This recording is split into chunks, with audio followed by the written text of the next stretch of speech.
नमस्कार, मैं हूं अनिल पटेल और गांधीनगर में यानी गुजरात की राजधानी में किसान पिछले 26 दिन से अपनी मांगों को लेकर यहाँ सेंट्रल विस्टा यानी जो स्वर्णिम पार्क है वहाँ बैठे हैं। स्वर्णिम पार्क में यहाँ पर थोड़ी ही दूर पर लगभग 100 मीटर की दूर पर बीजेपी सरकार अपना वीरांजलि कार्यक्रम कर रही है। हमारे साथ इस पूरी लड़ाई के जो सेनापति हैं सामजी भाई, हम उनसे बात करेंगे। सामजी भाई, लगभग 26 दिन हो गए हैं आप लोगों ने ट्रैक्टर रैली की, सरकार के लिए हवन किया, इतनी सारी चीज़ें होने के बावजूद भी लगता है सरकार का मन जो है, दिल पसीज नहीं रहा है आप लोगों के लिए। पहला तो भाई साहब ये पंचायत न्यूज़ है उसको मैं धन्यवाद देना चाहता हूँ, क्योंकि हमारा ग्राउंड वाला जो रिपोर्ट है, एक एक किसान के पास आपने जो रिपोर्ट किया है 87 के आंदोलन क्या था, कोई हमारे बड़ी लीडर आते थे वो कौन थे, इसलिए कुछ बातें हमसे भी छूट गई है, वो अपने याद कराया। इसलिए ये आपका चैनल को मैं धन्यवाद देता हूँ। और बात रही वीरांजलि की, तो सीएम प्रोग्राम कर रहे हैं, सीएम को पता होना चाहिए कि ये वीरांजलि का मुझे क्यों अवसर मिला। उसमें हमारे किसान शहीद हुए इसलिए ये वीरांजलि है, नहीं तो ये सरकार ही किसी दूसरे की चलती होगी। और हमारा किसान जब शहीद हुए तब ये लोग अभी सीएम बनकर बैठे हैं। आपका माध्यम से मैं उसको कहना चाहता हूँ कि हमारे जो लोग शहीद हुए हैं उसका भी कुछ सुने। जब उसके कंधे पे रहकर आप दीनदयाल जी का विचार हमारे कंधे पे लगाकर दीनदयाल जी का विचार से हम चलने वाले थे, वो विचार को आप भूल गए हो। और वो मुख्यमंत्री को आपके माध्यम से कहना चाहता हूँ कि आपसे ही बगल में यानी कि 30 मीटर की बाजू में आज 26वां दिन आपके सामने, आपके निवास के सामने हो गए हैं। उसकी आपको चिंता नहीं है। वीरांजलि का विरोध नहीं है हमारा, लेकिन मुख्यमंत्री का तो विरोध है। क्यों कि ये काम मुख्यमंत्री को करना चाहिए। ये हमारी संस्था है, बिल्कुल राष्ट्र और किसान का काम कर रही है। ये हमारा संगठन पूरा भारतवर्ष में है, ऐसा है नहीं कि ये गुजरात में है। जहाँ जहाँ हमारा प्रोग्राम होता है पूरा भारत को खबर है कि ये संगठन कैसा है। इसलिए मुख्यमंत्री को मैं कहना चाहता हूँ कि आज ही वीरांजलि से पहले हमारी बात जो आप तक पहुँच रही हो तो सुन लीजिए। और ये कार्यक्रम अच्छा नहीं लगता है, हमारा किसान शहीद हुआ है उसकी आपको चिंता नहीं है, जिसकी वजह से आप सरकार पर बैठे हैं। आप नहीं बैठे होंगे तो आप अगले कोई बैठे होंगे, लेकिन वो भूलना नहीं चाहिए कि किसके कंधे पे बंदूक रखकर हम चले थे। जो शहीद हमारे लोग हुए उसको भी थोड़ा सुनिए और वीरांजलि का कार्यक्रम कीजिए। हमको इसको भी मत भूलिए कि जिसने अपने सत्ता पर बैठाया है। 1987 में जो किसान आप लोगों के लिए मतलब यहाँ शहीद हुए थे, यानी अपनी मांगों को लेकर मीटर निकलवाने के लिए, उनके लिए भी कोई कार्यक्रम करने वाले हैं आप लोग यहाँ? उनकी वीरांजलि अलग से कोई करने वाले हैं सब? देखो भाई साहब, हमारा जो कार्यक्रम रहता है वो हम साथ में बैठकर तय करते हैं। अगर कुछ कार्यक्रम होगा तो हम मीडिया को तो नहीं बताते हैं। इसलिए कार्यक्रम होगा तो होता रहेगा। जहाँ भी पूरा गुजरात में ही हमारा छोटा मोटा अभी कार्यक्रम चल रहा है, गांव तक भी जाने वाले हैं। इसलिए कार्यक्रम ये 20 तारीख का जो वीरांजलि का कार्यक्रम है वो विरोध हम नहीं कर सकते हैं, लेकिन मुख्यमंत्री का विरोध हो सकता है। अगर हमारी सिस्टम से जो डिज़ाइन बनेगी तो वो भी हम कर सकते हैं। लेकिन आज मैं ऐसा नहीं बोल सकता हूँ कि हमारा क्या प्रोग्राम होगा। ये शब्द से तो बोलता हूँ कि ये कार्यक्रम कर रहे हैं उसका विरोध नहीं है, लेकिन मुख्यमंत्री का तो विरोध है। कार्यक्रम किसी भी वीरांजलि है तो हमारे वीर शहीद हुए हैं। देखो मैंने मेरी आंखों से नहीं देखा है गोलीबार, लेकिन हमारे बुजुर्ग अत्यार भी जिम्मेदारी उठा रहे हैं। उसने सब देखा है कि कैसे वो किसान पर गोलीबार हुआ था, कैसे कार्यक्रम चला था। तो ये सरकार को ये भूलना नहीं चाहिए। वीरांजलि को वो श्रद्धांजलि का कार्यक्रम वीरांजलि करे उसमें नहीं, पर हमारा किसान शहीद हुआ है उसको भी सुनना चाहिए। इसलिए कहता हूँ कि मुख्यमंत्री को थोड़ा दिमाग फ्रेश करना चाहिए। हम तो ऐसा लगता है कि हमारा जो आवाज़ दबाने के लिए मुख्यमंत्री ने ये सोचा है कि हमारे बाजू में ही कार्यक्रम कर रहे हैं। जब हम ये क्या बोलते हैं विस्टा क्या बोलते हैं सेंट्रल विस्टा, तो उसमें हमको मंजूरी नहीं दिया, बराबर है। हम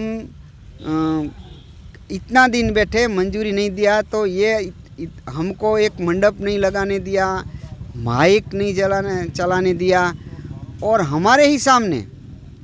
तो क्या है, आपको क्या लगता है क्या होने वाला है कि हमारे ही सामने हमारा आवाज़ दबाने की बात हो रही है, ऐसा लगता है। लेकिन मुख्यमंत्री सुन लें, ये आवाज़ दबेगा नहीं। स्प्रिंग जब बहुत दबती है तब उछड़ सकती है, मुख्यमंत्री सुन लें। लगता नहीं है कि लगभग 26 दिन हो गए और आपकी बात नहीं सुनी जा रही है? आप लोगों के वजूद के सामने वो चुनौती दे रहे हैं कि किसान संघ है ही नहीं, शायद इसलिए, क्योंकि नहीं तो आपको 1-2 दिन में ही सुन लेना चाहिए था उनको ये बात। आपकी सख्ती शायद, और आप जैसे बोलते हैं ना कि आपका और एग्ज़ाम लेना चाह रहे हैं अभी, वो उसका विचार है। वो किसान को छोटा समझ रहे हैं।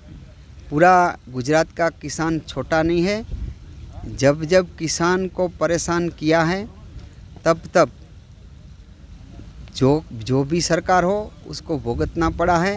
अगर इसको जो किसान छोटा समझ में आ गया तो इसको भी दिक्कत होने वाली है, क्योंकि किसान है वो एक, जब राष्ट्र का हृदय है, जब ये हृदय बंद होता है तो सब मृत्यु होते हैं। जैसे शरीर में हृदय चलता है ना, ऐसे किसान चलता है। वो आपने सुना कि जब कोरोना काल में भी, देखो भाई साहब, कोरोना काल में किसानों ने आम जनता के लिए और दूध सब्जी खुद के खेत में काम करने के बाद उधर भेजा है, क्योंकि हमारी भावना है कि हम खाएं और खिलाएं।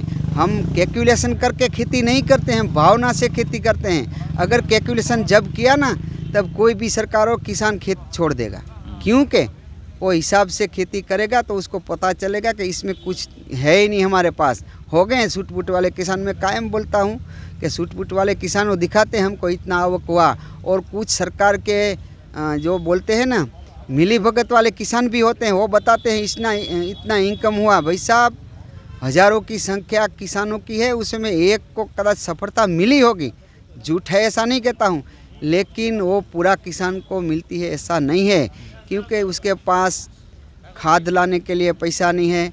और सरकार पाक वो क्रॉप लोन की बता रहे हैं कि हम 0% से दे रहे हैं, बिल्कुल झूठ बात है। राष्ट्रीयकृत बैंक में अभी भी 0% ब्याज नहीं मिला है, सहकारी क्षेत्र में है। इसलिए ये गुजरात सरकार को कहना चाहता हूँ कि सभी तरह पे अपनी जो क्या बोलते हैं दोगुनी नीति है ना, वो नहीं चलेगी। ये समान बीज दर में 3 प्रकार की नीति है, और यो अभी मैं ब्याज का बात कर रहा हूँ, क्रॉप लोन, वो सहकार क्षेत्र में फट देते यूँ आ जाता है, तो राष्ट्रीयकृत बैंक में क्यों नहीं आता है? वो उसको मुख्यमंत्री को पूछना चाहिए आपको कि ऐसा है। मैं दावे के साथ कहता हूँ कि गुजरात में ऐसे बहुत ही प्रश्न है, रेवेन्यू का भी प्रश्न है, और समान बीज दर का तो ये हमारा जो किसानों का आंदोलन है उसमें चला है। अब किसान जब हमको उसको नहीं दिखाई देता है कि किसान छोटे हैं, उसको लगता है, लेकिन हमको ऐसा तय हो रहा है कि पूरे गुजरात के ज़िले से किसानों का हमको फ़ोन आ रहा है कि ये आपने सही किया है, ये करने का जैसा है, हमारी कोई सुनता नहीं है। और कुछ लोग को सरकार में है ना, वो भी हमको कहते हैं आप सही है, तो मुख्यमंत्री को समझ लेना चाहिए कि ये समय में क्या होएगा। और बात रही जल की, पूरा गुजरात में जल का आयोजन नहीं किया है। मैं आपके माध्यम से कुछ छोटे मोटी संस्था है ना, वो बहुत बड़ा काम कर रही है। अभी सौराष्ट्र में जाके देखें, वो भाई का नाम में अभी मगज से निकल गया है, लेकिन बहुत जल का काम कर रहे हैं। सरकार उसके पास सीखे, गुजरात सरकार। अगर जो गुजरात के किसानों को बचाना है तो जल का आंदोलन करना चाहिए। ये रोड रास्ता तो ये खड्डे वाला भी चलेगा, क्योंकि उसमें थोड़ा डीजल लगेगा ज़्यादा और कुछ नहीं, लेकिन ये जल नहीं मिलेगा ना।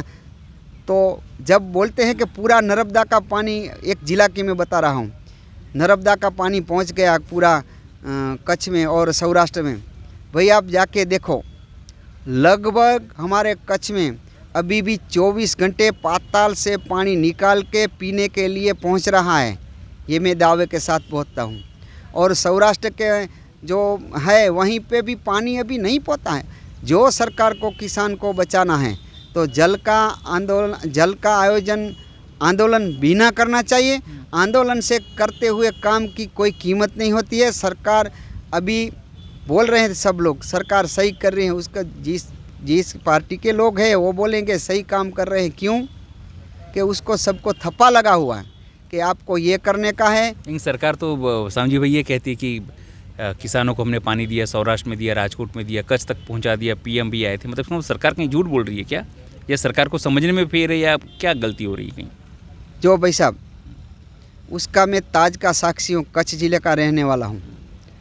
जब टप्पर डैम पानी डालने का था तब उधर मैं गांव का नाम लेता हूँ, चौबारी और मनफरा के किसानों का ज़मीन उसमें गया था और वो मुझे मिले थे, वहीं के जो एमएलए थे वो, और क्या उसका डायरेक्टर भी मुकेश भाई झवेरी, कि यार ये काम जल का है, आप किसानों को समझाइए।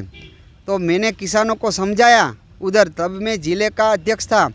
तो किसानों को बात समझाया कि भाई पानी के लिए आप थोड़ा ठहरिए। और आज तक वो किसानों को आप जाके पूछिए, एक भी पैसा नहीं मिला और एक किसान ज़मीन उसका चला गया। ये सरकार ये करना चाहती है क्या? हम विकास के विरोधी नहीं हैं, लेकिन किसान की ज़मीन जाए और किसान की कोई सुने नहीं तो वो बात होता है। और ये मंत्रिमंडल है ना, जब आनंदीबेन गए उसके बाद मुख्यमंत्री अभी नरेंद्र भाई के बाद विजय भाई रूपाणी ने जाहिरात किया है कि ये मनफरा वाले और चौबारी वालों किसानों का हम प्रश्न सॉल्यूशन करेंगे। अभी भी एक पैसा नहीं मिला है, उसके जाके पूछें। ये जाहिरात में बहुत बड़े होर्डिंग लगाते हैं, ऐसा ग्राउंड में नहीं है। अगर कच्छ में वो बोलते हैं ना पानी पहुंच गया, तो हमने आंदोलन किया तब मोड़कुबा तक पानी पहुंचाया है। और जब दुधई सब ब्रांच कैनाल में अभी भी सरकार की सीएम ऑफिस से जाहिरात हुआ है, लेकिन वहीवटी मंजूरी आज की तारीख पे नहीं मिला है। तो जाहिरात करते रहते हैं, काम क्यों नहीं करते हैं? जल का जो है काम में सरकार को और नरेंद्र मोदी को कहना चाहता हूं कि अपने गुजरात को बचाना है तो जल का आयोजन ऐसा ही होना चाहिए, खेत का खेत में पानी रहना चाहिए। लेकिन ये थोड़ा उसने किया है जल का, वो गड़बड़ी वाला किया है। उसके कार्यकर्ताओं को काम दिया है, वो काम कैसे हुए उसको भी पता है, सबको भी पता है, उसमें भ्रष्टाचार हुआ है। थोड़ा काम किया है, लेकिन ये काम अभी चलने वाला नहीं है। इसलिए वड़ा प्रधान को भी बोलना चाहता हूँ कि अभी गुजरात की मुख्य समस्या जल की है, क्योंकि कहीं ज़िले में 1200 फीट से पानी निकलता है, वो एक दुख की निशानी है। हम किसान पुत्र भी कह सकते हैं कि हम भी देखो, मेरे घर में भी बारिश का पानी आता है, मैं खुद पीने के लिए बारिश का पानी चलाता हूँ।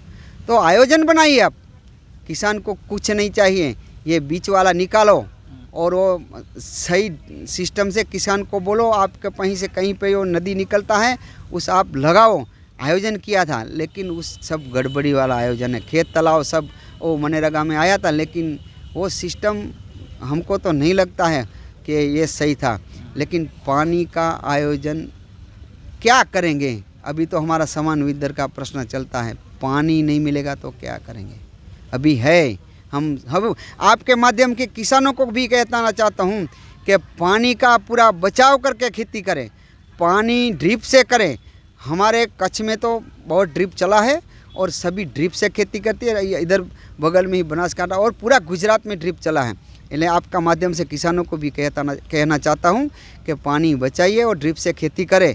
लेकिन सरकार भी आयोजन करे, क्योंकि ये आगे जाते जाते हमने देखा है। भाई साहब, हमारे बगल में ही एक डैम है, उसका नाम बता दूं, खोखरा डैम बोलते हैं। उसमें ये जब 17 की साल थी तब वो हमारा कुआं था 60 फीट का, तो बारिश जब आता था उसमें 10 फुट पानी ऊपर आता था। आज वो मेरा ही 1000 फुट का बोर है, वही ज़मीन पे है। अगर जो पानी का आयोजन हो तो कच्छ में तो बहुत ही बड़ी रिचार्जिंग का आयोजन है, बहुत बड़ा रण है। अगर सौराष्ट्र में भी ऐसी ज़मीन है, पूरा गुजरात में ही ऐसा है, क्या करना चाहिए? वो जो तगड़े लोग हैं ना, वो दबा के बैठा है, उसको उठाना चाहिए। तगड़े लोग दबा के बैठा है।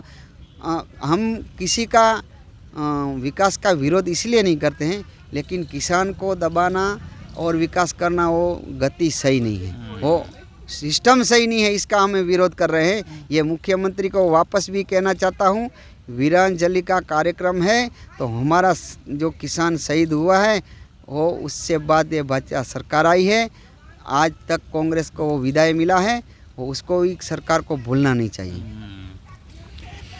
जिस तरह से पूरी बात सामजी भाई ने समझाई है, सरकार को ये समझना चाहिए कि विज्ञापन भले दे लेकिन काम करें। जिस तरह चौंकाने वाली उन्होंने बात कही कि किसानों ने ज़मीनें दी नहरों के लिए ताकि पानी पहुंचे, लेकिन उन किसानों को अभी तक कच्छ में पानी नहीं दिया गया है, अथवा उनको पैसा जो मिलना चाहिए वो नहीं पहुंचा। यानी सरकार के जो दावे हैं वो केवल विज्ञापन में हैं, कागजी हैं। इसलिए यहाँ से चेतावनी दी जा रही है कि सरकार ये बात समझे कि 1987 में जो कांग्रेस के साथ हुआ था अभी बीजेपी के साथ भी हो सकता है। सहयोगी जितेंद्र बारोट के साथ अनिल पटेल, पंचायत टीवी, गांधीनगर।